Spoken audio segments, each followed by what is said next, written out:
Assalamualaikum warahmatullahi wabarakatuh. Saya Siti Khadijah, Sarjana Pendidikan Islam dari TK Islam Absalam, calon guru berat angkatan 8. Saya akan memaparkan tentang refleksi dwi mingguan modul 1.3 visi guru penggerak dan modul 1.4 budaya positif. Dalam refleksi kali ini saya akan menggunakan model 5R. Yang pertama itu reporting, mendeskripsikan. Yang kedua responding atau menanggapi. Ketiga relating atau menghubungkan. Keempat reasoning atau menganalisis. Dan yang terakhir adalah reconstructing atau merancang ulang.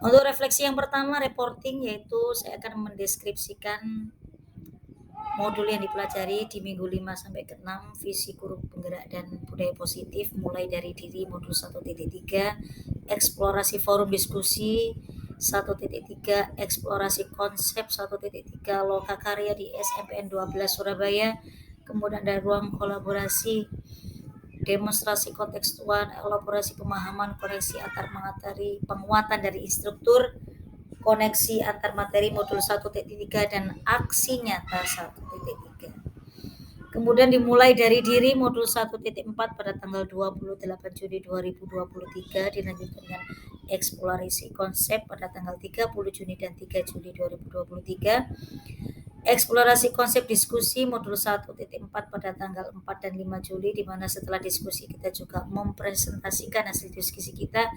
Dan yang terakhir kemarin adalah berada pada ruang kolaborasi, diskusi, dan presentasi pada 6 Juli 2023. Yang kedua yaitu responding atau menanggapi. Selama mempelajari modul 1.3 dan modul 1.4 visi guru penggerak dan budaya positif, saya merasa mendapatkan pengalaman dan pemahaman baru bahwa hal-hal kecil yang ada di sekitar kita bisa menjadi kekuatan untuk membuat kita menjadi baik. Setiap individu memiliki cerita suksesnya sendiri. Hal inilah yang patut kita gali sebagai bekal menyusun visi sekolah. Visi sekolah penggerak adalah representasi visual tentang murid kita di masa depan, yakni mewujudkan profil pelajar Pancasila.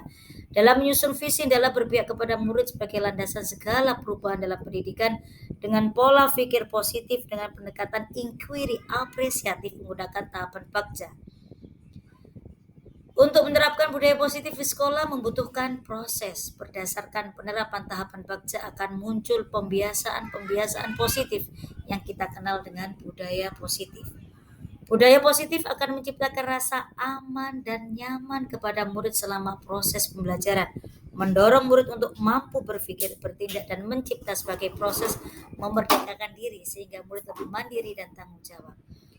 Menurut saya, hal baik yang sudah ada di kelas dan lingkungan sekolah adalah disiplin positif dan keyakinan kelas yang disusun bersama dan berpihak kepada murid. Adapun yang perlu diperbaiki adalah posisi kontrol guru yang selama ini cenderung membuat rasa bersalah dan juga teman, menjadi posisi pemantau dan manajer. Pada tahapan ketiga yaitu relating, menghubungkan dengan mempelajari pendekatan inquiry apresiatif melalui tahapan bagja, saya menjadi mengerti dan dapat mengaplikasikannya dalam mengelola dan mengoptimalkan aset yang saya miliki.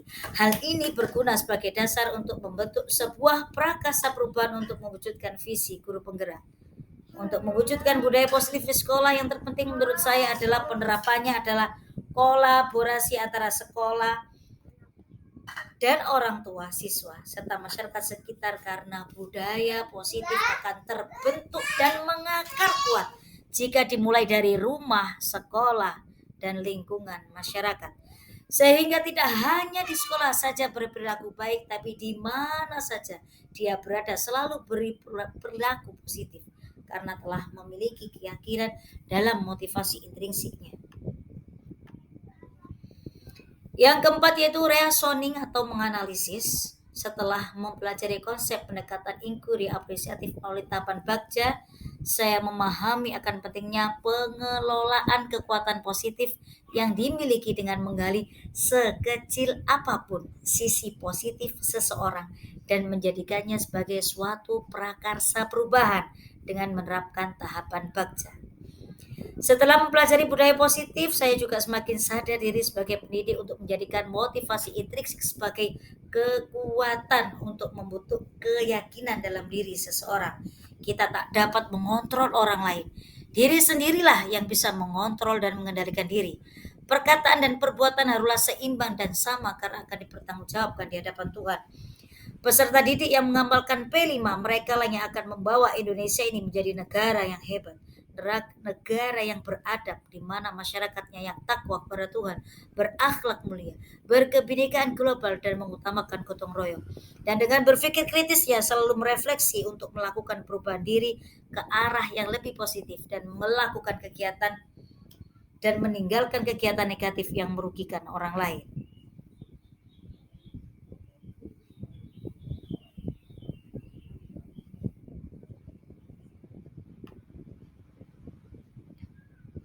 Rencana tidak lanjut dari apa yang telah saya lakukan dan apa yang telah saya dapatkan dari analisis ini.